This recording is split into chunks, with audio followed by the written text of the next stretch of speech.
If you're wondering, if you're a high school student and you're wondering if college is for you, one of the things I would recommend is choose as an alternative something equally or more difficult. And I would say to all of you, if you're ever facing a decision in your life, this is kind of a good rule of thumb, because you always have to ask yourself, is this not right for me, or am I just useless and lazy?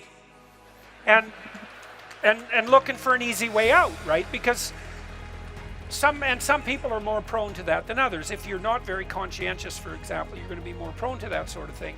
But it's good to keep yourself in check. And so maybe you're not doing very well in your job, and you think, well, I should either do a better job at my job, or maybe I should find a new job. And it's hard to do better at your job. And so then you might wonder if your decision to find a new job is just an escape.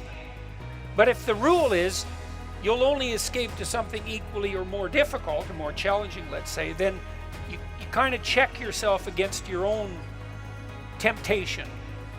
And that's a useful thing to do. And so I would say, well, if you're a high school kid and you don't want to go to college because you don't think it's for you, well, fair enough. Do you have a better plan? And if the answer is no, well, that's not a very good plan, right? It's college or nothing. Well, go to college then, because nothing is a really bad plan. And the most miserable 40-year-olds that I dealt with in my clinical practice were pursuing exactly the same nothing at 40 they were pursuing at 20, except they were now 40. And it's just not that cute when you're 40. So it's not that cute when you're 20, really, but it's really not that cute when you're 40. And so if you don't want to go to college, you should do something else. And there's lots of other things to do. You can go to trade school, or you could go to a tech boot camp, or you could go into the military, or you could go get a job, or you could pursue something creative, or you could generate an enterprise, or you could do volunteer work. It's like you want to have a vision that justifies your decision not to go to college. And you could try college for a year or a semester and see how it goes. And then I would also say, even though I am somewhat and justifiably cynical about higher institutes of higher education, when I went to college and university, particularly university, because the college I went to, which was a small college, was a very good college, and most of the professors there really wanted to teach, and I learned a lot there. But at university it was much more hit and miss. A fairly high proportion of the classes were abysmally bad. They were taught by people who had no business whatsoever teaching anything to anyone, even though they might have been credible researchers. They were terrible communicators.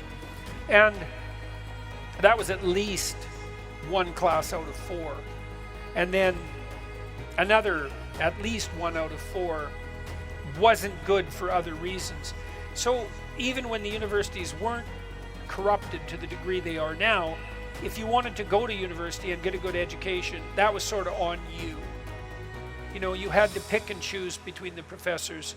You had to use your head to find the elements of value. And I think that in most educational institutions you can still do that, although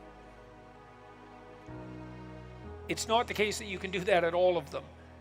And it's increasingly less likely that that's the case in the humanities, I would say.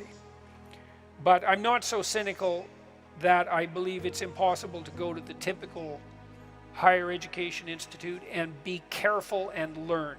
Because there's always the library too, and the library is full of books, and books are written by great people, and you can go read the books written by great people, which is what you should be doing when you go to college anyways, or going to university, and you can still do that.